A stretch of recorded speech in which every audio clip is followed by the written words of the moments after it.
because of my relationship with Sage, this podcast makes sense because without him, I don't know what my world would look like. Without that connection, that's divine intervention. I want to thank you for loving my son. It means a lot. It meant a lot to me when he was alive. Yeah. It means a lot to me how you are with my other two boys. I love that you loved him, and I loved it. Probably fans 1, 2, and 3 are Sage, Quinn, and Jude.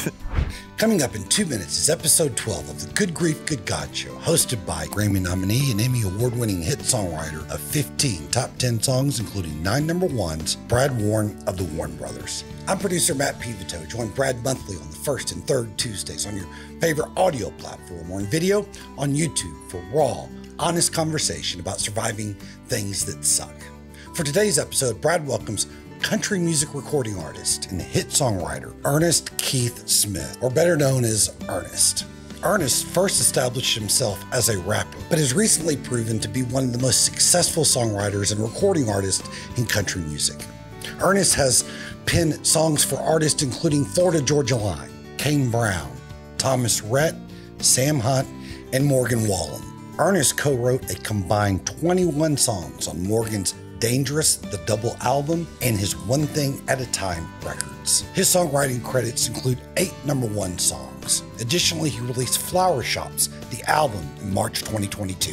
And also, Ernest hosts his own podcast, Just Being Ernest. Brad and his brother Brett played a crucial role in introducing Ernest to the music business, including helping him get his first publishing deal after a chance meeting 10 years ago at a baseball game. More specifically, after meeting, Ernest began giving Brad's late son, Sage, hitting lessons. As you're about to find out, he and Sage became close friends, so much so Ernest sang at Sage's funeral. As Brad says, any day with Ernest is a day that leaves Brad with a smile, and this episode is no exception.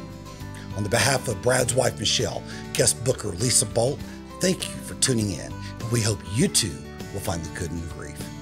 The Good Grief, Good God Show is brought to you in loving memory of Sage Michael Warren. I feel like Chris Henson just set me down. Why don't you have a seat? How's the flip phone thing? I got an iPhone. Too bad. Yeah, that wasn't a full 24 hours. But all your info went into the flip phone. None of my info went to the flip phone. So I had nothing, and I'm like, it takes 50 minutes to send a text.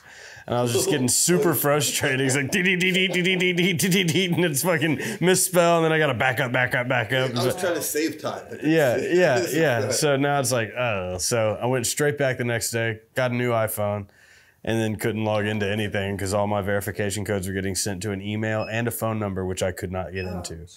Like my old phone number that I changed months ago. Not this one. Yeah, right. Hey, Brad, I gotta come fix your lav mic. You turned it off when you went to the restroom. What is that? It's the documentary where the old guy goes to take a piss, and that's where he confesses to murder while pissing. He's like, "Of course I killed him. Of course I killed him." It's real, right? Yeah. The guy he's like, really murdered for like 60 years, and he's taking one piss. Of course I killed him. It's like, they got you now. You know, he's looking in the mirror. They got you now. Like, well, yeah. Story of how we met. Story of how we met. We go back 10 years, but it's like a stick. 10 years, but I've always known who the Warren brothers were because of CMT and me wanting to watch a version of Jackass, which I got. It's just like I felt like I was really getting away with something watching that show. Because they blurred our mouths out when we would cuss. Yeah, right. But I remember seeing you at a Creefall baseball game. I would imagine it was a Sage game, and I was at my younger brother Chris's game, and maybe it's Brad Warren. And then fast forward, Sage is shadowing at Lipscomb, and I'd just finished my freshman year of college, and I'm just hanging out in the dugout with my dad, and I see you, and then you can take it from here. We come to the Lipscomb baseball game to see where we're going to send Sage. We wound up sending Father Ryan, but we just watched a couple of baseball programs, and I went there with my friend Gary Waller, and shout out Gary. What up, Gary? And we're gonna play musical instruments on here later, so you can't watch this. Okay. Okay. Don't tell my mom. That's a Church of Christ joke for anyone who didn't get that. Anyway, this blonde kid comes running out with like a fresh tattoo, and tank top, and he's like, yeah, I'm Ernie's son, the coach. And I'm like, cool. And you're like the coolest kid. And he's like, I'm a rapper. I'm like, are you a Christian rapper? Because I just assumed that if you were at Lipscomb and you had anything to do with the school, the program, or whatever, that you couldn't even spell sin. Yeah. And that we were over at the Catholic school where everyone was drinking and using and whatever. That's all you could spell. Yeah. and so you gave me this website to check you out on, and I remember going to it, and I was like, I felt like I was in trouble because I think you were smoking weed and you were definitely using words that I hadn't heard at Church of Christ before. And I was like, do his parents know that he's doing this, you know? Kind of. Kind of. So then we had breakfast.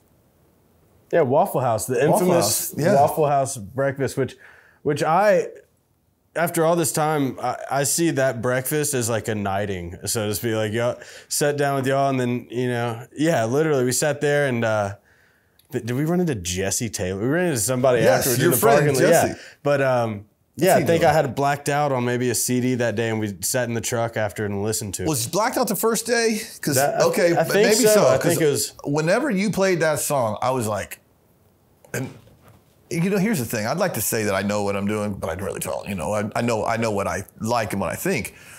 But I was like, that's the hookiest song I've ever heard. Like every second in that song is entertaining. There's always the downtime in the song, and then you get to the chorus, and we're all happy because we get to the chorus, and it's like fruit stripe gum. You're like, and you go back, it goes up and down.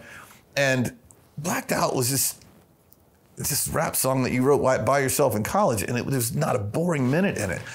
And so I have to give credit to Lance Miller. Yes, our good friend Lance Miller. Yes. I said, Lance, tell me I'm not insane. Is this the most talented kid you've ever heard in your life? Listen to this. And I played that, and he's like, no, I don't think you're crazy at all. And, wow. And I'm like, okay, this is, so anyway, we just started hanging out, and we wound up taking you down to, it's funny, we took you to Big Loud first, and they passed on you. I'd like to make that, put that on the record. We took the rounds, but you know what, it actually worked out perfect because the full circle for me would have been the Sony ATV move because of Donna Hilly and Mitchell. And it's like, it would have been weird for me to go sign a pub deal without Mitchell. So we got to all kind of do that. And Mitchell's like a brother to me. So we'd all write as a foursome. And then me and Mitchell would go tag team rooms. Mitchell Tenpenny. Yeah, Mitchell Tenpenny. Yeah. And Sony ATV was like the only publishing company I ever knew as a kid. It was like my only insight into this. So, and Mitchell's grandmother signed me and Brett. Right. Which is why we loved her. Yeah, crazy full circle. So then, we write for 2 or 3 years, and then I'm going to do the artist thing, and y'all take me back to Big Loud. And I say all the time, I don't know what anybody saw in me other than he can rap and there's melody, but it wasn't like for country music, And then thank God y'all took me all the places you took me, because I got to just go through so many, as you've seen, so many versions of myself to get to here, which I'm super comfortable being. And it's y'all for just letting me create at whatever rate I wanted to. It's the good and bad of literally being able to do anything. And that's what I said. I said, here's the thing. He's capable of all of it. You are just good at all of it, which kind of skews their, like, record people like to kind of know which not necessarily Big Loud. You're the perfect group of people that see outside the box. They have been perfect. But typically record people, they kind of want to know what they're into. I'm like, I don't know, but he's like super talented and he can do anything. So figure it out. They'll figure it out. You got to figure it out. Yeah. And I still say, we try to put a band together with you and Mitchell. I still say at some point in there's that band with you and Mitchell and Rafe, Mitchell's brother, who you just signed, which is crazy. I saw a picture of me and Mitchell from those days, and it's like, we've aged like 35 years since those photos from 9 years ago. Clean living. Yeah, literally clean living. Jeez. We both look like we ate each other in that from that photo. Oh, that's good. That's why you're both singing so good, because you ate each other's compass. I have a great Donna Hilly story. When we were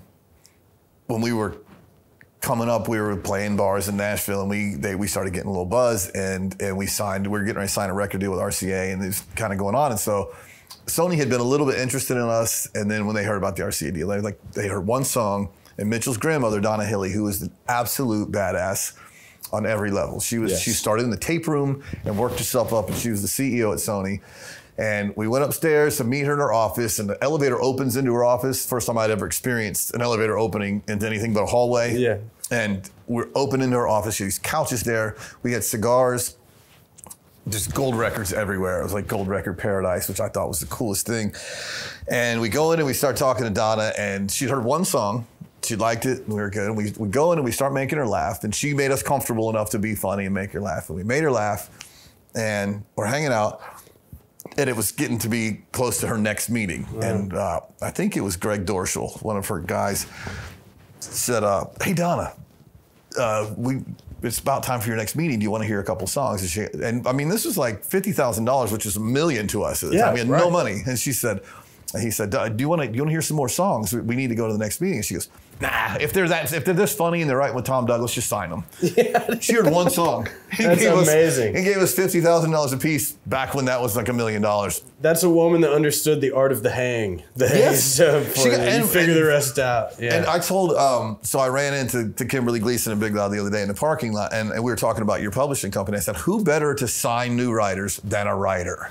Yeah. You know they're good. Yeah. You're in the room with them. I'm just taking a page out of his book. Exactly. So that's another reason why, thank you for taking me there, because even to this day, that environment is set for me to be free and do what I want, and they have the resources for me to do that. And like, idea first, business second, you know, like we'll get the business figured out, but like, it's not like sitting here and scheming. It's like, let's see how much more bread can we make? It's like, hey, I got these kids, they're writing songs anyways, and I think they're cool. Plus one of them's on the road with me anyways. I call all my demo, like it's got to pass the Cadillac test. So I was like, we should Cadillac music. Cadillac music. Cadillac music. That's great. I wanted to do DeVille, and Delaney was like, it's Devil. And I'm like, okay, well, Cadillac. I didn't mean it. It's because I got a coupe DeVille. Everybody knows that. You can't be a devil. Yeah. Yeah. I like Cadillac music. I like Cadillac music too. Yeah, it feels like you. Yeah. Okay, so as a starter point here, I have a quote for everyone. And here's my quote for Ern. And this quote is by Dave Kirpin, some businessman, author. I have no idea who he is, but I collect the quotes anyways. And the quote is, the greatest difference between people who are successful and people who are not successful is their mindset. And I don't know, the only person probably less surprised than me about your success is you. I don't know, I'm still shocked sometimes too. I know there's a little piece that's, I don't mean to say that you wouldn't have been just as comfortable, you know, owning a butcher shop or something, or whatever it is that you might have been doing. Working at a beach bar, bartender or something. Yeah. Not that you wouldn't have been comfortable in doing something else, but that you're not shocked with the moment. The moment was never, I don't remember if you remember, we took you to, the moment was never too big for you. Yeah. We took you to the Bluebird. I don't know if you just signed your publishing deal or didn't have any. And I wanted to introduce you to whatever was going on there, but I didn't really know how to do it. I said, hey, I tell you what, this kid is just going to freestyle. I didn't check with you or anything. We were just playing a riff. I said, he's just going to freestyle for a minute. And you like tore the place to the ground at the Bluebird. And it was kind of like those people that were there were like, oh, okay, I got a new level. But the moment was never too big for you. The town was never too big, the issue. So anyway, I thought about your mindset. It's just always been like, yeah, man, what's next? Yeah, I've always, it's a fine line between delusional and confident, I guess, you know. And you get someday, back and forth. I go back and forth. But I would say that, I've never thought I wouldn't make it in some regard. I've always said I'd either be famous or homeless, which is like, I guess, a mentality to have. But I don't know if it's the most healthy, but I told my friends that in high school. And it's not just about being famous. It's crazy that I get to create songs. Like the things I got kicked out of class for doing and goofing off and saying the first thing that comes to mind is now like my bread and butter. Yeah. Someone's paying me for this? Yeah. So that's the thing that blows my mind. It's like getting to work with cool people and your idols, like getting to have a song with Dean Dillon is not everybody has a Dean Dillon feature, you know? Like there's just, each step along the way has proven to me that you can't dream too big, I guess. And especially like, you wouldn't look at me and assume odds were stacked against me, so to speak, from growing up in Nashville and decent home and all that. But the ratio of people who pick up a guitar and write songs to that song having any success on the radio is like scary if you look. It's like almost a liability growing up in Nashville because there's so much that, oh, you're a Nashville kid, so you know enough to get yourself in trouble. Are you really talented? Where someone shows up in town, the talent, everyone stops and kind of takes a look at them. Yeah. And you were just here. I mean, the guy that used to do my lawn was like, I remember him, man. He would just sit up in the bleachers and play banjo when he was in 6th grade, you know? And I'm like, yeah, that sounds like my boy. That's me. Just unafraid of whatever the thing was. And the truth is that we'll get to more of that later, but like you came from some sort of musical background you're not aware of, but you're adopted. So the parents that you had were not musical. Therefore, you literally ventured out and found it on your own, right? I mean, yeah. I mean, with the exception, Regina would always have like Chuck Wagon Gang, like some form of gospel she would love to say, or oldies. She was always singing harmonies. So I think Regina low key might have helped with my ear early on before I realized it. But other than that, like I had a couple cousins who were always picking, and you know, hey, here's G, D, C, and I was just so intrigued with it. I had a Flattened Scruggs CD. I was like, oh, I want a banjo. So I got the banjo for 3rd grade. Same year, my Uncle Ed, who like knows, sorry, Ed, I wouldn't consider him to know anything about music other than like maybe Chicago or something, but he gives me the Space Jam soundtrack because they knew that I like Space Jam. So it's my dad's brother's fault that I ever got into rap because of the Space Jam soundtrack. Really? I hit 'em high, hit 'em high, hit 'em high, and you hit 'em low. It's just like private school. I'm in the hole, you ain't got no game. I'm working and I'm working, coming through rock a crane. You can't get none of this straight from the nest. Well, shake up or take a 3-point cut. So 3rd grade me is just going around Lipscomb Elementary rapping with my baggy cargo khakis.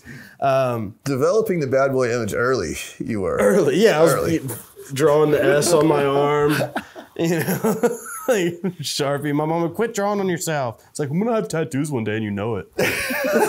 You knew that. Yeah, when you're out of my house and not under my roof, you can get them. So you developed, like, because I think the Lipscomb people were, it's funny to see them now, some of the people now, they're, oh yeah, I love Isn't it? Yeah. And hilarious. Yeah. Because I know this, I could see the looks that my youngest son wound up going there, and it's great people, sweet people, and great group of friends, whatever, but they were not all of your fans of. I also don't blame them. Looking back at me and knowing, seeing pictures like Facebook memories of me, it's like, that guy sucked a little bit. But I probably did piss a lot of parents off, but it's all good, you know. I knew I wanted to be here. Looking back, I was kind of an asshole in high school. I don't know how you would say about that. For one thing, like, you're so honest, it's almost dangerous. You know what I mean? Yes. My publicist is not here. By the way. Yeah, exactly. Yeah.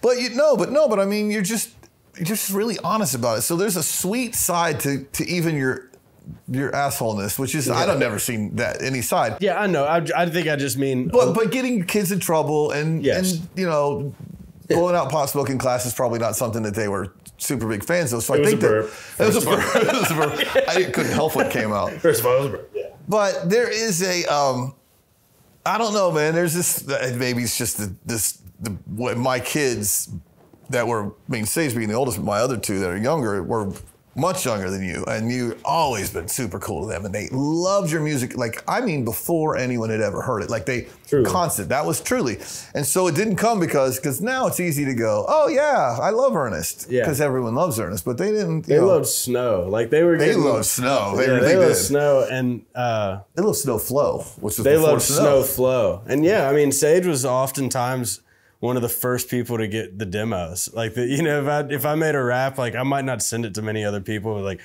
he'll like it, you know, and I know the kids like it. And baseball, intertwining this whole thing and how it all got to you is just, at every point in my life, I would say that it's impossible to try to act like God didn't have a hand in that phase of it. And I'm not even I'm definitely not a religious person right now. I'm very spiritual though. And it's hard to deny divine intervention because I've just seen it so many times. So from, being adopted and landing with Ernie and Regina Smith, who had the best home for me to be in. I had just enough athletic sauce, a little bit of an athlete, to be able to state champion, to be able to make my dad proud on a baseball field. And because I grew up around baseball, I thought I wanted to coach or do that. So I think I was just trying to come up with some extra cash after I dropped out of college. I was like, well, this isn't going to work. I'm not going to play. So I was giving some lessons on the side. And did Gary give Sage to me? Was Gary? How did I start doing? We met when we met that day. We met that day. He took me to the baseball game. That's all. Okay. That's all you're getting. Okay, that's all you're getting. That's why I didn't want to do it too much. Numbers, and I told you, I said, hey, this kid's getting ready to play high school, and he was a baller. He was really good, good athlete, all sports, but he loved baseball. I'm like, man, I need someone who can throw harder, can throw him a curveball so he can hit, because you were giving hitting lessons. So you were just whizzing. Yes. And I was like, oh, this is so great for them. So we just hang out and yeah, I don't know, man. But like my whole family, my wife, everyone fell in love with you. I remember I would use those sessions to get a couple demo. See what you think about this. Yeah. It was crazy. And it was so good. Like I a couple times went into the car and listened. It was a disc, right? You're even getting old, which is great. No, I am getting. And so I put the disc in and listened while you were throwing 90-mile-an-hour fastballs at Sage, which was great. And it's funny because I don't deny the God element in everything. The thing that I struggle with, probably you, is how we all want to define the God element, but not that it's there, because like you played blacked out with the words to Amazing Grace at Sage's funeral, and I got the biggest smile on my heart when that was going on. I'm like, Sage is dying laughing, loving this, and so is God. Yeah. Not like it was like to the tune of Blacked Out, we're doing Amazing Grace. And it's not it's not blasphemous, and it's not all those things. Like God is our dad, you know what I mean? And he was looking down at that with this big smile. And there's a few people that are close. Well, you're not even closer to my age, but you were my friend. You know? No, totally. But there's a few of my friends, a handful of them, that really knew my son. Yeah. And I cling to that. You know what I mean? That's something that it's even more special than it would be if he wasn't gone in that way. I mean, I'd forgive anything for him to not be gone. Right. But like, you had your own relationship with my son. My brother had his own relationship with Sage, and I have a few other friends. Lance, my friend Tim O'Neill, and there's a handful of them, and so those people wind up being closer to me, for different reasons. Like I'm almost like now, right now I try to leave you alone because everyone is calling you with that thing, but you and I will always have a synergy that won't go away. We're family. It's definitely transcends. I feel like a first cousin or something. Like sometimes you're a stepdad to me. But yeah, no, you're like the fun uncle to go take a walk with before Thanksgiving. You and Brett. I love it. We'll sit in the car and kick it. And I've always felt like family with y'all. And singing Amazing Grace to Blacked Out, the hardest it's ever been to sing a song for me. That was not a performance I wanted to have to do. However, I don't know that there was a more perfect thing to sing in that moment. I was so tempted to just let a verse go, but I would have loved it. I know. It's like the Church of Christ in the back of me was like, "Hey, you're pushing it already, buddy. You're already on the temple of the Lord with a guitar in your hands. You're pushing it. You're on thin ice already." Yeah. That's the only time during that whole funeral that I felt comfortable was when you were doing that, and I was just like, all the rest of this is just some kind of noise, but this is getting after it. It's funny because I don't even know how many days notice. I just went, hey, Sage would have wanted you to sing at his funeral, and you're like, okay, what do you want me to do? I'm like, I have no idea. I got too many decisions to make. I'm losing my mind here. Just figure it out. And you're like, so then you sent me a voice memo and said, how about this? And I was like, hell yeah, that was so perfect. Yeah, that was a gifted idea for sure. I would ask you how you came up with it, but that's probly divine intervention. That's why, but no, I was like, I don't think it took any time or it just happened. So, like in your, it's funny, man. It's been 10 years. Like it's 10 years, but on your journey, like, what was it like? What's it like now, and what do you think it's going to be like? Well, what was it like? was me waking up at 5:30 a.m. to go to the donut den. You were working at the donut den in Green Hills. And then work until about 11 a.m. and then go try to write some songs. And delusional. I thought I had made it just as much as I feel like I've made it now. Then I had $13 I had negative $300 in my SunTrust account, and it was like, yeah, I got this. No, babe, I understand. We're living in your parents' garage. We're rich. Okay? It's all pipeline. I didn't even have a pub deal. I thought BMI was something I need to fucking work on. I thought it was body mass index. Yeah. And I thought my PE teacher was about to judge me about it. But, had that confidence delusion through my 20 to 23, 24. Then I had a pub deal and had been working for a couple years and gotten a break by getting to get in with Brian and Tyler and getting a couple Florida Georgia line cuts, and the Big Loud community kind of took me in because like at that time I was also rapping and writing country songs, and in that point too, nothing was happening, but in my mind it was all happening. It's all gonna happen, and now I can say that some things are happening. It's working now, and it's happening. It's happening. But you feel the same. I feel the same, and I feel like we're still going, and that's the songwriting is going to save me when the artist thing fizzles out, because it all started with that, and you don't ever have to quit writing songs. You can if you want to, but it's not like you're never going to catch me with one of those things hoisting me up on stage to try like a damn stand-up goth bag. I'm not gonna be playing on one of those. Michelle and I were at the beach the other day, and this old guy, he's crimped over with a metal detector, and he's just barely standing up. He's going through the thing, and he's got this cool hat on, and he's like 100 years old. And I said, honey, you know what's wrong with his life? And she said, what? I said, nothing.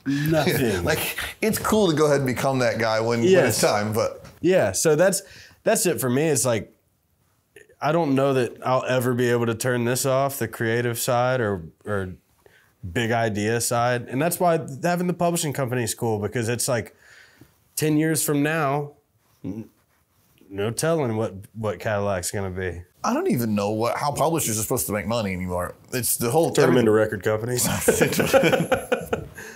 Right. That's exactly. That's about it. That's what it's got to happen. But it will change again. Like, I've watched the whole thing, and to Brian and Tyler's credit, especially BK from Florida Georgia Line, they when they saw you, they took a liking, and I just kind of watched it happen. And this is this crazy thing, but what didn't ever surprise you? It didn't surprise me at all. But it did almost surprise me to see everyone's kind of shift in. Oh yeah, of course. Duh. Y'all always talk to me like it was a sure thing to happen, and so did Rob. Rob always, my wife's dad. For those that don't know, Rob. Yeah, Royer. Tell who your dad is. Tell him that. Rob Royer. He's an old cat. He was in the band Bread. Bread. Yeah, and he wrote the Grundy County Auction when he came to Nashville. The day Delaney was born. How good is Ryan going to be at music? I mean, seriously. It's going to be a problem for sure. Yeah. One way or the other. Yeah. So people, I've had very important people in my life like yourself that has always given me confirmation to things I did think about myself. And then on days I didn't think that about myself, you'd still be like, no, you're going to dude, 3 or 4 years, like the time window and how it does take time, and just, you got to show up and do it every day. Cause now that it is paying off, it's definitely not a finish line. Like, this is a starting line for the next 10 years. And that'll be a starting line for the next. And it's not always money and goal oriented. No. Sometimes it's veer off. My life has taken a strange turn where now I literally, if you told me that I would be the guy that was there to comfort people that were grieving, I would have said, you think you have the wrong guy. Because I wasn't even, I don't know, it wasn't on my radar before I was here very much. But life takes turns. Your life is not going to take that turn, by the way. But I'm just saying. I hope you're right. That's what I was saying. Yeah. This is like a juxtaposition podcast, to be honest. Like, I've always wanted to do a podcast with you. I know, and then but it is perfect. And because of my relationship with Sage, this podcast makes sense, because without him, I don't know what my world would look like without that connection.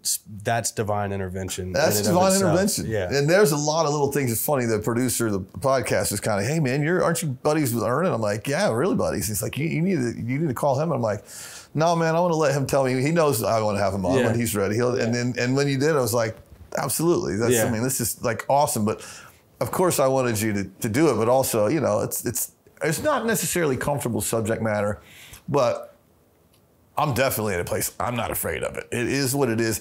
And there's something wonderful about not being afraid of everything. Yeah. Because the worst thing has happened. Get this vicariously through me. But the idea of, and I don't think you live very afraid anyway, which is good. But the idea, we don't have that much control, and like living life on life's terms and feeling comfortable with what's next, because I believe in heaven and God in a way that I didn't think I was capable of, kind of lets it just flow. So I don't know what the next chapter is for what I'm doing. But when I look at what you're doing, you haven't really forced anything. It's just come to you. All of a sudden you got a Sam Hunt hit, and all of a sudden you got some Florida Georgia Line hit, and these things start happening, and then you become an artist because people start loving what you're putting out there. But you never really, I don't even know if you still decided exactly what you're going to be, because the talent was spread out pretty wide. I mean, any pressure to do that? No, with Flower Shops working the way it did, it took a lot of the guessing out of what I'm going to do next.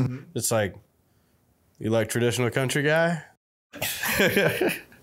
Get all the boots. Order all the boots. Yeah, because I love that. Now I make songs that I would listen to. My playlist is full of Whitley and Jones and Haggard and Wallen, and like I was saying earlier today, sad songs really make me happy. Yeah, so to twist away, it's like we go up in a room sometimes like, how sad of a song can we write today? And that's not necessarily sad boy country being the brand, but to go from being a Drake style instrumental on YouTube, right into those, to now it's like, okay, all my records are gonna have all real instruments, and it's gonna be soaked in steel guitar, you know, and who played the stuff that I was listening to? Okay, have them come play that, and it's gonna be that. It's like, all right, fine. If I can't get a George Strait cut, I want to cut the song that I wish George Strait would cut. Have you had Dan Dugmore in a session yet? Yeah. Steel player? Okay. Dan played on a couple of my records, but it's normally Paul Franklin. They're both, legendary, total experience just watching those guys play. Yeah, and I get to fanboy. That's like, I'm still such a fan. Like, bro, I scalped tickets my sophomore year of high school for CMA, for the CMA Awards. And I went down there, I skipped football practice, I wore like a little sport coat, jeans, and cowboy boots. Scalped a ticket, and I go wait outside of the red carpet for the artist to come. I was that guy, and I got my picture, or I got Kid Rock and Lil Wayne signed the back of my little flip phone. And was Lil Wayne at the CMA? Yeah, they did Sweet Home Alabama all summer long together. Yeah, that's right. And the next morning, I was telling all my friends, I was like, yo, I got Kid Rock and Lil Wayne's autograph. But it had worn off on my phone. And so I was like, yeah, cool, Keith. Whatever, I'm sure everybody believes that. And I'm like, no, seriously. You guys. I sat there by myself. I'm pretty sure I sat next to Jason Aldean's drummer's wife. I don't know how I wound up there. But yeah, well, you're a seat filler. Yeah, that's literally me. You got up to play and you sat in the seat. Yeah. So that was like Kramer on Seinfeld when he winds up on stage. Exactly. How did I get here? But that's it. I'm a fan of it. I'm not a fan of all of it. But, but you're a fan. What I'm a fan of, I love that I get to be a part of. Well, you were writing really country songs immediately when we first met you, and then you would come by when we wrote at Big Loud. You would come by our office, and you were brand new at Big Loud, and you would sit down and play some really country song, and it was a joke. You were just freestyling really country song, and Brett's like, dude, like, change 3 words in that, and that's a hit, which is kind of what. It took me 4 more years to take heed that. He's like, oh my God, that's so good. Like, just record that, and can we just change 3 words? You're like, I'm just kidding around. Yeah. And then you would leave, but that's my formula now. By the way, I just make it a little more serious. Instead of go funny, I go depressing. Go dark, and just try to make it up. Me and Chandler made up 2 songs before I came here today. Just picked up a 12-string guitar. Is that the steel player guy or the other one? Yeah. Chandler Walters. And so your band is Grady Block. Grady Block. We wrote with yesterday. He's a drummer, and I love those guys. Love Grady. And then you have a steel player. Chandler Walters, and then Jordan Merrigan is playing guitar, whatever. And you're opening for Morgan Wallen all year? Yeah, all year. I think we're going to do some headline dates at the end of the year. Do you know Morgan also bond over baseball? Yeah, baseball is like... Baseball is your streamline through this whole thing. Through the whole thing, dude. Before you tell that, I'm going to forget this and I won't tell it. But however many years ago the Red Sox won the World Series against the Rays, I went to the World's 5-6 years ago, so you were not kind of breaking out yet. And I went to the World Series with my friend Tim O'Neill, who's a sports agent, and Mookie Betts came up to bat, and it was one of your songs, and no one had ever heard of you. I'm like, hey, that's my buddy Ernest. I was sure of it. That song wasn't even out. Like, people were in the stadium, there was, like, yeah. Shazam. Yeah, there's no Shazamming. No idea. I'm like, I know that song, and I'm the only one in this whole stadium that knows that song. It's great. Anyway, yeah, I had to tell you, that's very cool. Mookie always told me when we were younger, he was like, dude, if I ever make it in the league, I'm going to use you as a walkout song. That's great. Sure enough. And he did. Yeah, he did. He stuck to that. Hey, what were we talking about? Sorry, I know. We were just there. It was it was baseball. Morgan, baseball. Yeah, so I met Our Morgan. short-term memory is gone for different reasons. Yeah, kind of. You telling me you had a great memory at 31? No, not so much. Okay. Yeah, so when I met Morgan for the first time, so I thought was at Craig Wiseman's Christmas party 2015, and see this string-haired kid coming in. We were all there. I was there. You were there. That's the night Morgan comes in. He walks That's in through crazy. the kitchen. Yeah. I'm like, who's this guy? Yeah. We start talking. We exchange Instagrams. I see that he was on The Voice. Cool. I keep scrolling back. I'm at home that night, and I see a black and baby blue and gold jersey and what looked like Beach High School, and I was like, that looks like state tournament. I was like, that looks like Knoxville Gibbs. So I messaged him. I was like, what year did you graduate? He's like, 2011. I was like, I graduated in 2011. I was like, did you play at Gibbs? He was like, yeah. I was like, I pitched against y'all junior year. Now I remember that. Now batting number 4, Morgan Wallen. like, stupid name. Yeah, right? what a dumb name. Yeah, what a dumb name. So we played against each other junior and senior year. They beat us junior year. Went on to win the state. I pitched against them senior year. We won. We went on to win state. So we each got one. But yeah, when I realized that we'd played state tournament ball against each other, then it was like, did we just become best friends? Do we want to go do karate in the garage? Yeah, exactly. Exactly. And BK bonded over baseball too. Me and BK long tossed before I ever played him a song. Oh, wow. We met at Virago, like one of the early Tree Vibes lunches, and I was like, yo, my dad's coaches at Lipscomb, if you want to show up and long toss or something. He was like, yeah, let's do it. We met the next day and threw. So thank God for baseball. Thank God for baseball. My mom always told us, we play basketball every day in the street. We both played point guard in high school, and we were, little crap high school, and whatever. But we played, and we were pretty good for. Well, I always say for regular people, we're not really great athletes, but for musicians, we're pretty good because musicians tend to suck at sports. You're right. Although your generation's got more, but when our generation was like a bunch of Motel 10 skinny guys that could not. That's just Florida. Okay, sort of in general. Yeah. But Mom will always tell us, you're never going to make any money playing basketball. And I'm like, oh, whatever, duh. And then, we met Tim McGraw opening for Faith Hill, the first tour we ever did, and we started playing basketball with him, and we played every day on her tour. And he said, hey, man, I'm doing a tour with this band, the Dixie Chicks, next year, brand new act. You want to come out and open on the front end? We play basketball every day. That's literally why we got the tour. Yeah. I said, so fast forward 20 years, we've had like 32 Tim McGraw cuts, got nominated for a Grammy, played in his band for 2 years. I'm like, Mom, we made a lot of money playing basketball. Yeah, no kidding. No kidding. And it's the tiny part of basketball is just baseball has been a pretty big thread in your. That's it. I'm finally, unfortunately, for the first time in my life, I got a little rotator cuff? A little issue happening up here. I can't really let her burn anymore. I went out. Were you lefty or righty? I can't remember. Righty, bat lefty. Bat, I knew one was left. Yeah. Yeah, I can't let it go anymore. Last February, I was still throwing like 85, 86. I'd go to Lipscomb and throw a bullpen. I was the fattest I'd ever been, which I think I was probably getting a little more momentum in there behind it. Yeah. And then all of a sudden, I was like, I could make a little comeback. I got 3 years eligibility. Got a nice little Instagram following. Get a little NCAA money. Somebody give you a little honorary degree. Yeah, totally. Who wants to have Ernest on campus? It's like, oh, well, he's not allowed on campus. Yeah. I got the lifetime ban from Lipscomb. It's only certain conferences. Yeah, right. NAIA love it. You don't have to pee or anything. Yeah. Or go to class. Yeah, exactly. Yeah, you know what? And I think baseball is going to continue to be that for me because me and Morgan talk about too, like, I would love to start a league in town one day or somehow be involved. Have my team. Obviously, if Ryman wants to play ball, let's go. I can't wait to wear a pair of bike shorts. They're actually called bike too. They're BIKE. Yeah. I got the whole. They only come in tight. I hope. I have this whole aesthetic built in my head. I have to acquire the stirrups, the socks, the shorts. Very opinionated from the third base box. Hell yeah. It's funny how important it is to you when they're younger. And then like with my last kid, and he played a little bit. He played Lipscomb, and he'd get in the car and he's pissed off. He went 0 for 3, and I'm like, "How was your day, bud?" He's, "Oh, it's terrible. I went 0 for 3." I'm like, "No, how was your day?"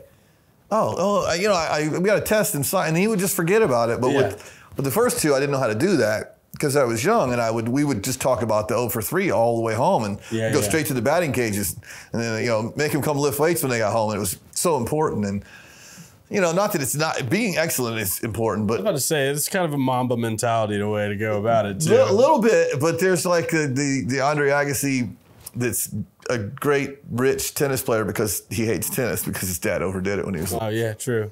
But the truth is, for most of us, it's not going to be that. And I think people say that about music too. I mean, you have taken. I think the best guys that do best in this business have played some sports. You take some of that mentality into this thing. Oh, yeah. Well, in a sport like baseball, too, it's like, yes, it's a team sport, but pitching's an individual sport, but you do rely on your guys. Somebody's going to have to make some plays. And I love it. It's like a couple of my favorite things, rock, paper, scissors. That's what pitching is. It's a game of rock, paper, scissors. You get to make somebody look stupid in front of their girlfriend. And then they get to make you look stupid if they win. Yeah, and then like, I know we had a game my junior year of high school against Goodpasture, who was like supposed to win state. They had all these guys going to college, and we were the underdogs for sure. We had like a 500 season, but we were getting hot. And I threw a 2-hitter against Goodpasture. And it wasn't because I pitched great, but Michael Moscolo behind me made like 13 plays at shortstop. And it's like, okay, so now carry that over now. All I can guarantee you I'm going to do is write a halfway decent song. I was going to say, writing songs is pitching, isn't it? Yeah, I'm going to write you a halfway. What happens next is out of my hands. The ball is out of my hands. And then, you throw to a guy like Morgan, don't leave it up. Boom, it's gone. Yeah. It's funny because I tell people all the time, it's songwriting, if you saw the little song and dance, for lack of a better term, that a song had to do to get from the origin of that room to number one, it's a little miracle. That like it's more of a miracle than a sperm. I mean, it goes through so many phases to get there. It's just impossible to predict it. And it's kind of like when you're in the flow of it, be in the flow of it. And now I'm getting a little older, and it's still we're still getting songs cut and doing our thing. But I have to get a little perspective and go, man, when you're in the flow, you don't even know it. Right. And you're in that flow. So I don't know if you know it or not, but there's nothing that you can do right now to stop or start it except for just not show up because you're so in the zone. Yeah, the showing up, that's why I tell all the kids too, is like the only thing you can control is being there as much as possible. You don't even have to have nothing on your calendar, bro. Just pull into the Big Loud parking lot and there's going to be 3 or 4 rooms where something's going on, and not everybody in there. I don't think anybody in that building right now is stingy to the point where if John Byron didn't have a right yesterday and he wanted to join, y'all had a 5-way right. Yeah, absolutely. I think that's the environment that is set at Big Loud right now specifically. So it's like, bro, show up. Oh, I didn't have anything scheduled. Good. Then you can do anything. Then you can write with anybody. Right? It's putting you on the books probably way harder than just showing up and letting you go, hey, come in here, let's do this. Yeah, I thought it'd be funny to do a little TV segment of me just crashing right, showing up to rooms at 10:50, being like, what do we got going in here? What are y'all cooking? It would have been funnier before you were successful because now everybody like, yeah, come in. Get in here. It would have been funny in 2018. Yeah. Dude, pre-COVID, it would have been like, I know this guy. Ain't he friends with the Warren brothers? How did he get in here? So tell me about like touring. How do you love touring? Is it? I love playing shows. I love like eating at new restaurants in new cities. Yeah. Sometimes touring sucks, as you know, even just from like it's Groundhog's Day in the parking lot. Like my mom's like, oh, you get to go you get to go all over the country. It's like, yes, I am in a different state, but I am in another parking lot eating pizza. I always said, I've seen the whole world and it looks like a parking lot. Yeah. Yeah, it's literally it. It's like maybe if I have a couple hours, but now, especially if we go to a small town, everybody knows we're in town. So it's not like, oh, let's go look around because everybody else is out. So that's the catch-22 of it. But God, playing shows and like now people singing words back that's special. That is super special. It's affirmation I'm not crazy, that you weren't crazy. Yeah. You know. By the way, I told you that. I believed it could happen, but I definitely wasn't as confident as I was letting on to you. Yeah, well, good. That's fine. I knew that you were good enough, and I just didn't want you to go. Well, all you can do is give somebody a chance, and you know, here, and I think there is a lot of luck involved, as well as repetition, and like I said, 10 years of just showing up and swinging. Like the harder I work, the luckier I get, kind of thing. Something like that. I mean, there's a little bit of there's some luck in there, but you do have to be kind of poised and ready. And here's another thing: you get thrown into a room. I want to hear more about the road too, but when you get thrown into the room with like when you started writing with Florida Georgia Line early, you were young, green, didn't have much, and man, when you went in, they were immediately fans because you brought it. And if you're not perched to go when you get that opportunity, then that's not luck. That's just lack of preparation. You definitely only get one first chance. Yeah. And especially with like that caliber, when I met FGL, it was like fire. That was it. Yeah. And it was like, oh, and T-Hub liked me for my rapping too. Like I remember he was listening to my rap stuff too.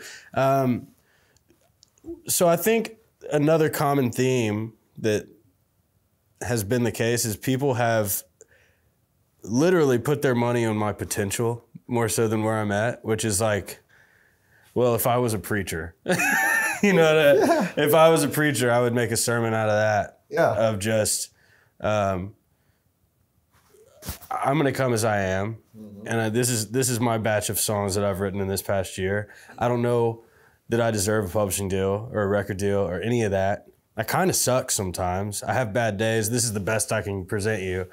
And they decide you're going to be good enough.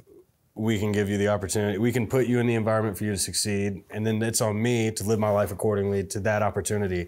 And I feel like there's a pretty decent parallel there to where I'd be at in my spiritual life as well. I've always been met exactly where I am. Like I'm the best at praying when I need to get out of some trouble or something. And I'm pretty bad at my thankful prayers. And even so, I still, if I'm a desperate prayer of, you know, please stop, I swear it's the last time, that prayer. Yeah. There's still an undeniable some sort of relief that I feel. Yeah, after that. Even if there's the guilt gets lifted for a minute, and that guidance in my career today is definitely, I don't take this responsibility lightly as far as cutting a path for like other wild ass dudes like me who I'm not trying to be anybody's. Don't follow me step for step. You know what I'm saying? Like in that type of way, I ain't trying to be a role model. Don't do exactly like I'm doing. But if I am an example to somebody of yes, you can continue to be yourself shamelessly, you might meet the right people along the way. And here's the thing: if you can be yourself when you know yourself isn't completed, then you're going to be better with being yourself when yourself is a little closer to being completed. Mm-hmm. I mean, I will say that there is although you're not a religious type guy, I don't even know what I would say that means, but I'm the same way. We wouldn't speak the exact speak. I've always known you to be a person of faith. And I got faith. I trust something's gonna happen. So it's funny. Yeah. I just recently talked to Sonia Isaacs, and I was like, here's the thing. She was like kind of beating herself up about God punishing her for something, and that's why this bad thing happened. I'm like, see, it's so much harder for you good people. I did so much bad on my resume that I know that the grace is necessary. Yes. Like I'm not trying to. If I went tit for tat with God, I'm out. You know, I mean, there's no making up. And there's something beautiful about that, because wild guys. I'm a wild guy. You're a wild guy. The grace is necessary, and it's a little easier for us to just accept it. And when things, you know, when life comes along, you get in the right spot. I've always loved that about you. You're just like really honest about. And I don't mean like reporting your baggage to everyone you do, but you're just really honest about where you are and what you are that day, and really real. And I don't know if you care what people think about you, but you're closer to not caring than most people your age. Yeah. Certainly most people your age in our business. Yeah. And that has become, I'm to the point now where I wouldn't bet against you, regardless of what you're doing. And I don't think it's because of some fixity of purpose or focus that you have. It's just the idea that you haven't pressed, and it comes to you. I think there's something awesome about that. Somewhere buried in there, or maybe not there, buried that far, there's a trust, and you're like, hey man, next up. Yeah, I guess I got some kind of faith, because I know I spent my last $200 on a pair of Gucci slides one time in LA. Not that long ago, right? No, it was like 4 years ago. Me and Delaney are in LA, and we're at the Beverly Hills Mall, and I was like, some white Gucci slides would be fire. And I was looked at my SunTrust account, I had $229, and they were like $212, and I was like, I can make that work. I'm sure I got something coming down the line here soon. Well, I don't care how successful you get. At some point, you're going to sit down with my financial advisor. I just want to make sure when you're my age, you're still... No, we're good. We're good. I'll take a committee of financial advisors. We'll have kangaroo court for my finances, but... It's been good. Thank God for Katie Klein. I remember one day we were working out in my garage, and we were talking about money, and I'm trying to get you to do all this Dave Ramsey stuff, and you went, what if I just bought a Range Rover and put a bunch of money in my house? And I went, all right, he's not there yet. You're gonna make so much, it's gonna be fine. What did I say about a Range Rover? You said I did get a Range Rover. You said, what if I just bought a Range Rover and put a bunch of money into my house? Oh yeah. And I was like, it's not a terrible idea, but there's worse ideas. I can spend my money on worse things. I was talking gross stock mutual funds. Yeah. My money is in safe places now. I have an allotted amount. Yeah. They're giving you an allowance. Yeah, we're getting a new house. How is having like a kid change the whole thing? Oh, dude. What is that old song? My give a damn's busted. Like, you thought I didn't care. Dude, I say no so much now, and I really love it. And you get to use the, gotta go, my kid. You get to use that excuse some. It's always true, but it's like... say sometimes it's actually true. You don't have to necessarily do the Irish goodbye. It's like, time to get back to rhyming. He's made it great. It's been its own challenges. Like I was telling y'all, the sleep thing has been... He's never been a great sleeper. He got good for a while, now he's regression. But the purpose of it all is just so shifted. It's like, I still have the artist mentality of me sometimes, but when Ryman's like, if Ryman were in the room right now, he's the star of the room. He's the alpha, I'm the beta, and that's just like, I'm stoked to let that continue to be a thing. First time you ever loved something more than yourself, literally for me. Literally, no, without a doubt. It's wild. And to tie that back into what touring is like he'll come out a quarter of the time, Delaney will come out a half the time. I got my own bus now, so like that's good. Being always tough. Don't have to share it with the band bus and like. Oh, your own bus. Yeah, like I'm on one bus. Oh, that's good. And so now we can, he's gonna have his little bunk. You have made it. That is the. Yeah. Yeah, you have your own bus. And thanks to Morgan for adding 16 more shows, we're not gonna be in the red. So it's like 16 more shows in the same city. So it's like, ding ding ding ding ding ding ding ding. Somebody come here. Well, I guess. Yeah, so that's gonna make touring a different story. If we had to do one bus again this year, it was like that'd have been tough. It's tough away from the kid that goes.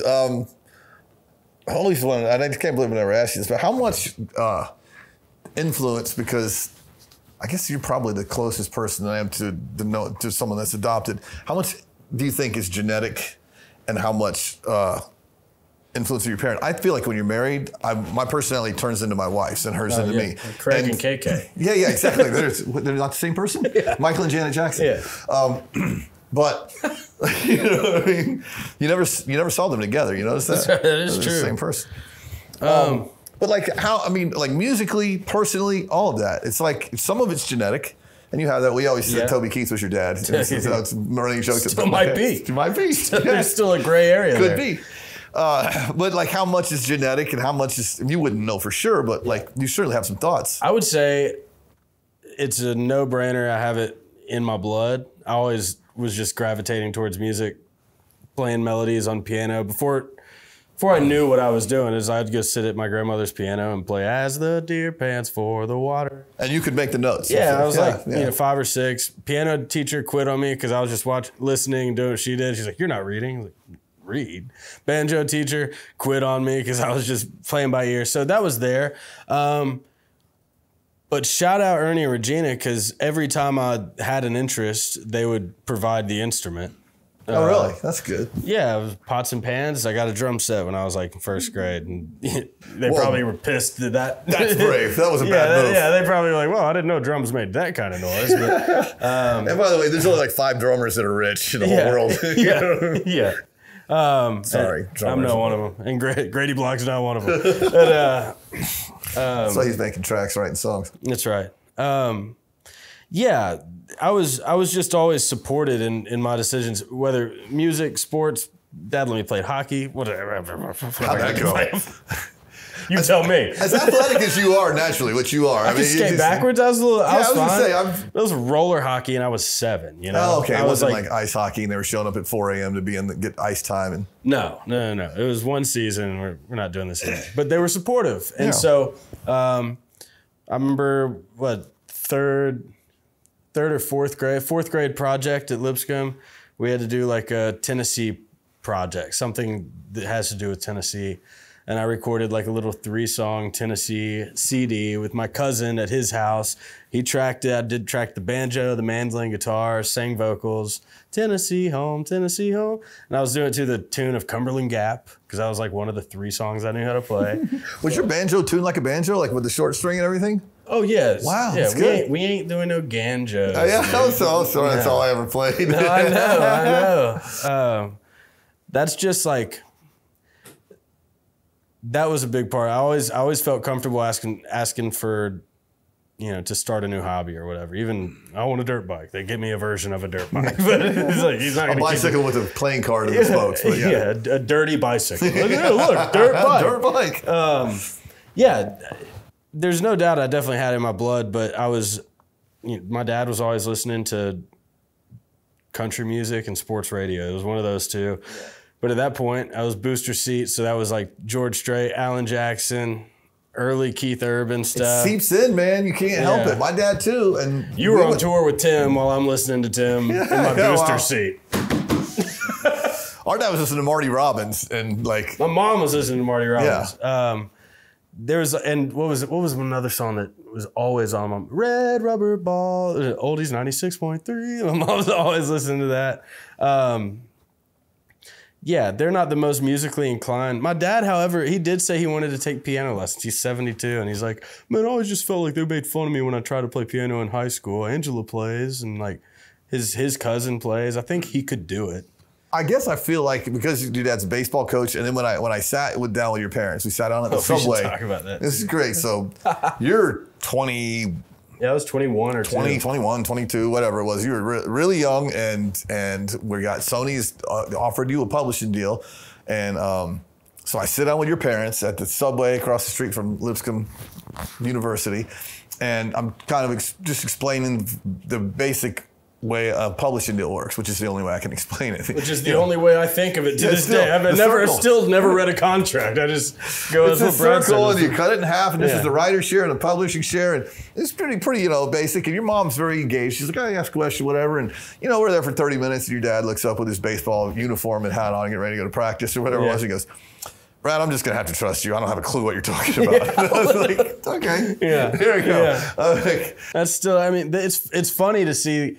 My mom has never paid much attention to the music world, And I guess enough, she still doesn't. I think just stuff comes across her platter now, and now I'm on that sometimes. So like she'll see a headline or something where she would have normally seen like Dylan Scott did this. It was like, now it's Ernest, you know? Yeah. And she'll send me stuff and it's cool. There was a time, as you know, that they could just not listen to my demos. And now I can't even listen. I was like, what was I doing? But now I remember my mom was like, sorry, Mom, but it's true. She texted me one time, I sent her a song, and she was like, this gave me stomach ulcers. And I was like, oh. That sucks. Sorry.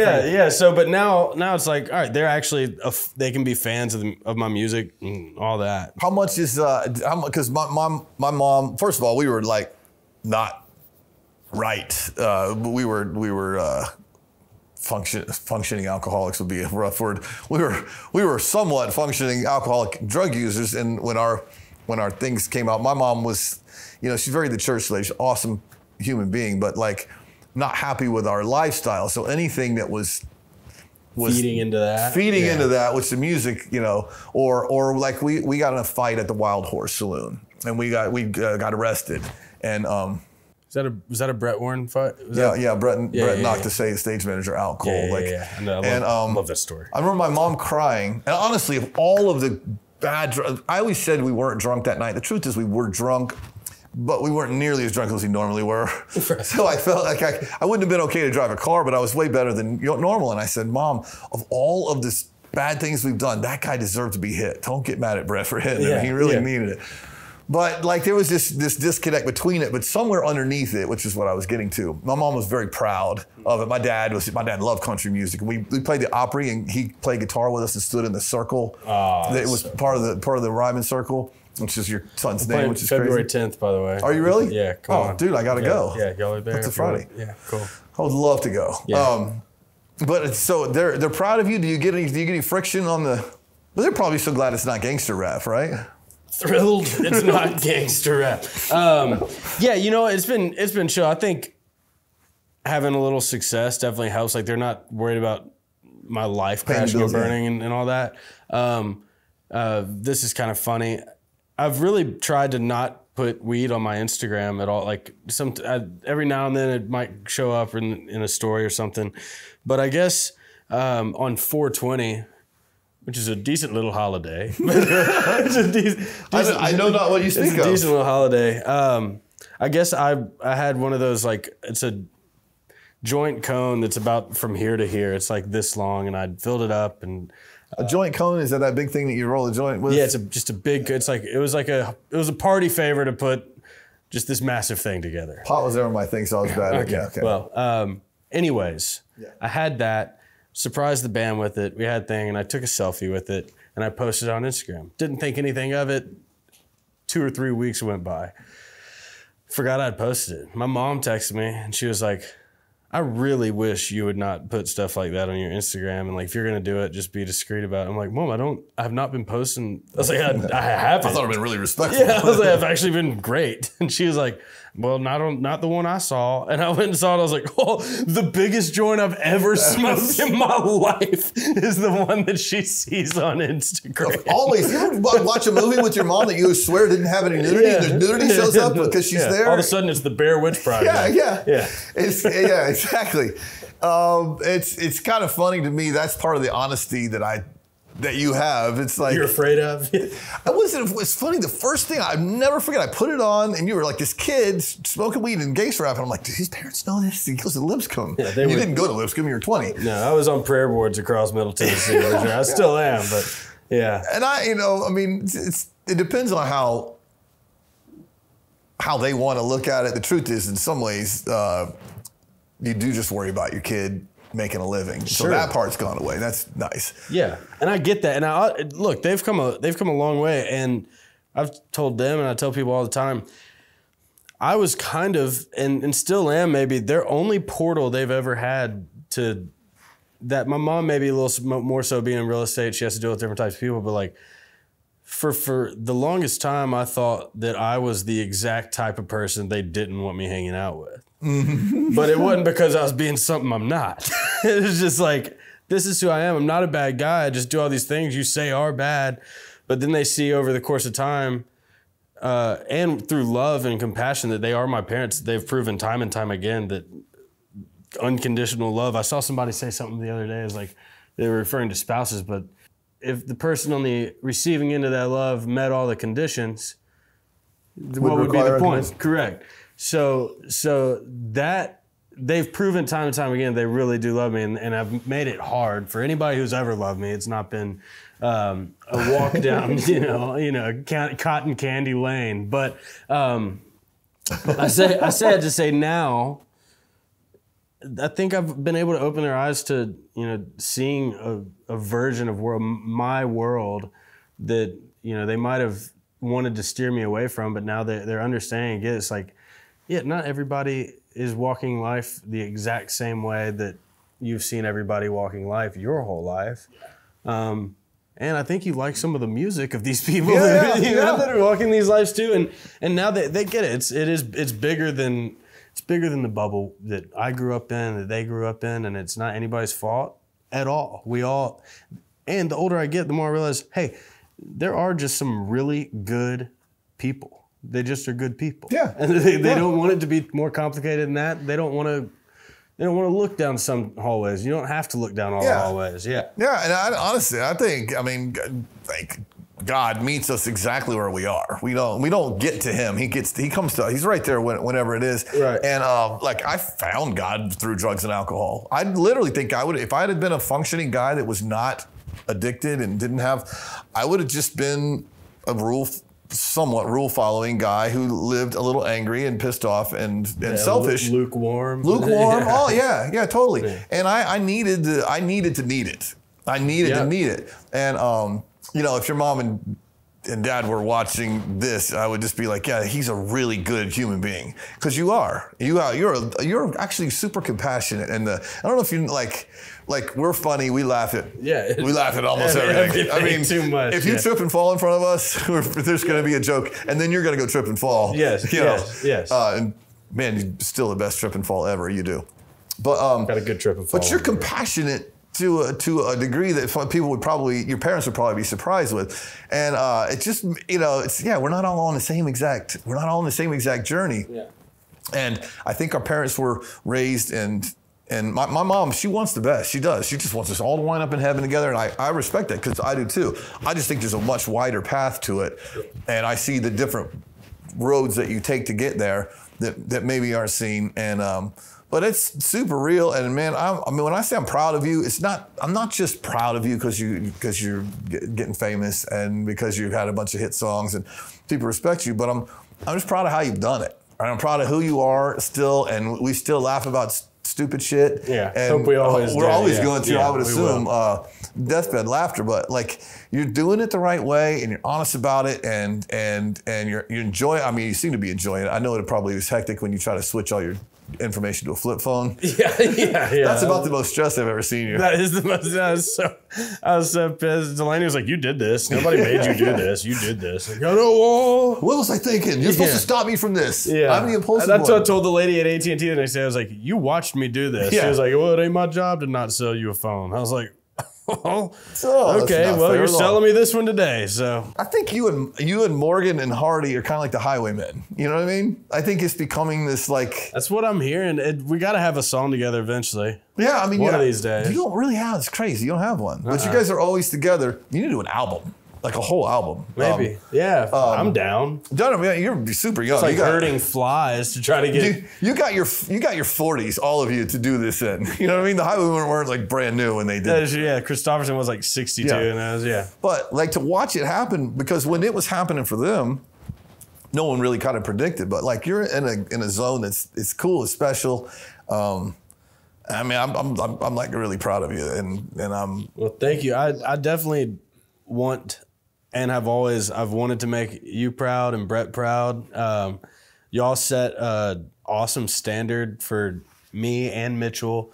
It was the first time I've been able to be around a successful person like that and successful people. And to see that, like we always say, you don't look like you could go work at a bank. So you don't have to have a buzz cut, crew cut to go be successful. It's like, I like it. Mom, I'm getting more tattoos. Brad has tattoos.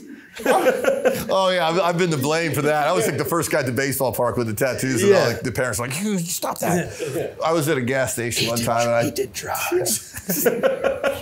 Can't tell by the tattoos. he's on the pot. Yeah, my ex-girlfriend was like, "Don't get tattoos. I don't want my kid's father to have tattoos." I was like, "Hey, what's it like to be an ex?" I'm gonna write a song about you. Yeah. I was at a gas station one time, and I just bought a new-ish truck. But I still never owned a new vehicle, but it was a new-ish truck, and it was like really nice. And this guy comes over to me, and he said, he goes, "Hey man, I gotta ask you, what do you do for a living?" And I said, "I'm a songwriter." And he goes, "Oh, that's it." He goes, "I was just looking over and going, how can a guy look like that and have that car?" That's like the greatest compliment of all time. I was like, "Man, you just made my day." Yeah. That's all I ever wanted to be, was that guy. I love that. It's like, I'm going to get out of my Escalade wearing a bathrobe and the $217 Gucci flip-flops. You still got those? No, I lost those. I lost them somewhere along the way. You got to get it together, man. I want to see those on you. I always have, damn, I had something else to ask you, but I always ask the question, what is the worst thing that ever happened to you, and what's the best thing that came out of that? Almost feel spoiled answering that question, because my biggest fear is how I haven't lost anybody like directly to me. Like, I mean, my grandmother, I was talking here, but grandmothers die. Yeah. Hardest thing that's ever happened to me. There's been up and downs. I'll answer a career that actually really shifted my life. Losing my first record deal and kind of finding out I lost my first record deal and never even be in a real conversation. That popped a hole in that balloon that I'd been talking about, but I would never let it show. I was still showing up and writing every day, but my life went to hell. I was a piece of shit. Sorry, but I was a piece of shit for years because of that. And I was overcompensating, and all this ego that was bruised and damaged wrecked a lot of things in my personal life. And looking back, it was like there was a pathway of destruction. And all during the middle of that, Delaney's dad's house got messed up in the hurricane. It was a dark time for us personally. It wasn't any human death, but it was an ego death that I did not want to go through. Yeah. And didn't realize it's like 2.5 years of time I was in limbo. However, with that 2.5 years, on the back half of that is when I just kind of had to reassess, and that was kind of when I was letting go of the rap thing. And I was like, all right. I was hanging out with this guy, Petty, Nashville rapper, and we were sitting on his porch, and he was like, you know, you should go after the country music thing. He's like, it could work. It's a no-brainer. He's a rapper, and he's telling me, he's like, do it. Because I always wanted to make the Nashville rap scene proud. I felt like he was giving me like his blessing to like, you don't have to do this. Yeah. And I think if things had gone the way I'd wanted them to go and I was 23, in general, I wouldn't be here and I wouldn't have these things. I probably wouldn't have my family. But life sucked really bad for a couple of years. Like, that was worse than COVID was like the most successful time I'd had in my life. Yeah. And realistically, but this little stint, I felt like I had nothing. I only had like a couple cuts. Then I didn't have a deal. And what you're doing right now, by the way, ages so much better than what you were doing. That's what I'm saying. That was like, now you see from 60,000 feet, that was just like go this way. Go this way. And all you can see then is just something getting, you're over here. Yeah. This gets moved in front of you. You're just gonna have to go pivoting. And that's amazing, because the truth is, when you said that, and I've never really looked at it like this, but that's exactly what happened to us. Brett and I lost our record deal. My dad died. Didn't think it affected, man. And that was when that 4 years between sobriety and losing our record deal and our dad kind of in the same year, and just, man, we went off the rails. That was when drug use became drug abuse. Alcohol abuse became ridiculous. And we vaulted into this area. But the truth is, when we got on the other side of that, the gift was, hey, you're not supposed to be doing this anyway. You need to be, you're the guy behind the guy. Get back here, write songs for these people, and write songs with and for Tim McGraw, and that's going to be your ticket into success. And then we got to stay home with our kids and go to baseball games and do the things that we did. And if I got my way, what I wanted, I do not want to be an artist at all right now. I love being who I am, where I am, whatever. So I envy that much of the songwriter lifestyle is so different than artists. Now, back to the ego, I think there is a thing where it's like, I really want to hear my voice on some of these songs and tell my story. And thank God Delaney has been so supportive from day one. She's seen it. We've been as broke as you can get together. And she's stuck by my side when she shouldn't have, because I was just, we grew up together. You're that stuff, yeah. And now this close, I saw there was a long line of traffic yesterday because the train was going, and I just had to go up like 3 cars before I could take a right, and I saw like 4 or 5 cars hit U-turns, and as soon as they turned around, the train was gone, and I was like, "Boy, if that ain't Nashville!" I say that about Michelle. Like she didn't quit 5 minutes before the miracle happened. Yeah. I owe it to myself. I owe it to Delaney to like, if God has given me this opportunity to be this close, to go on tour with the biggest artists in the world right now, and get to share those fans with me. And there's people out there that my music can affect or, inspire. You have to do it. Yeah, got to do it. As your songwriter, friend, older brother, cousin, uncle, or whatever it is that I am, I would kick your ass if you didn't go do that tour. You have to do that. You have to live that. I mean, there's time. It'll function and become what it is. But it's hard to not do some things, and that this isn't a spot where you just gotta you just letting it come. And man, when you get offered a world tour, by the way, how crazy is it that Morgan is the biggest artist in the world? I mean, that dude hanging around Big Loud, and I'm so happy for him and love him to death. And I mean, I know he's had everyone loves to jump on you, and the slightest bit of down. And you've been a great friend to Morgan, and you guys make great music together. It's good, but just knowing Morgan is the sweet guy that he is, hanging around Big Loud, and now he's the biggest star in the world. It's crazy. It is crazy. Power of a song. He's got a great voice, and I think if anybody sees my story, they just blessed beyond belief and lucky and right place, right time. But and talented, as absolutely talented as anyone I've ever been in a room with. I say that to you not as propped up, but it's so broad that you could have done anything, and I'm glad it landed.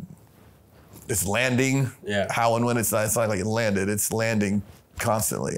Yeah. Well, I have you and Brett to thank for that always. One of my greatest accomplishments is going to that baseball game that day and meeting you. That's it. No, you get somebody to sign you up. I mean, I want to thank you for loving my son. It means a lot. It meant a lot to me when he was alive. Yeah. It means a lot to me how you are with my other 2 boys here. But I love that you loved him, and I loved it.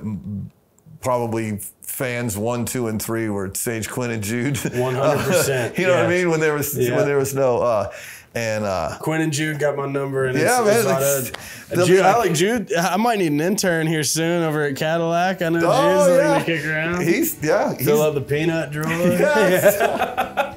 Just don't let him fill up the gummy drawer. You can fill it up. Just don't take anything out of it. Fill it up. Just don't empty it. Those are mine. Those are mine. Those are for Big Daddy. Yeah. You leave that alone. Yeah.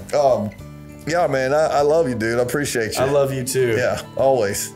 Thanks for having me. Always. And when I bring Just Be and Ernest back, you're gonna have to come on. I'd love it. Maybe we get Brett on too and do a tag team. We got to do it. Absolutely. You should come on the road and write with me sometime. Though. I will. If I can steal them for a couple of days. Now that you have your own bus. That's what I'm saying. I wasn't quite as into the band bus. You can sleep on the band bus. There's room on the band bus. Here's what I'll do. I'll fly out and I'll stay at a hotel, and then I'll meet you the next gig, and then I'll fly home. That'll be perfect. That's perfect. That's my ideal way to do it. Cool. Oh, you're doing multiple dates places. Yeah, bro. We're posting up. We're doing 2 nights at Fenway. We fly to Boston. That's easy. Yeah. 2 hour and 20-minute fly. I've done it a couple times. Wrigley.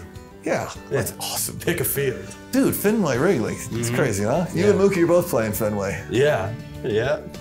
It's awesome. Love you, bro. I love you too. Thanks. Oh, sick. Hell yeah. Ernest, you made me cry. Oh, sorry.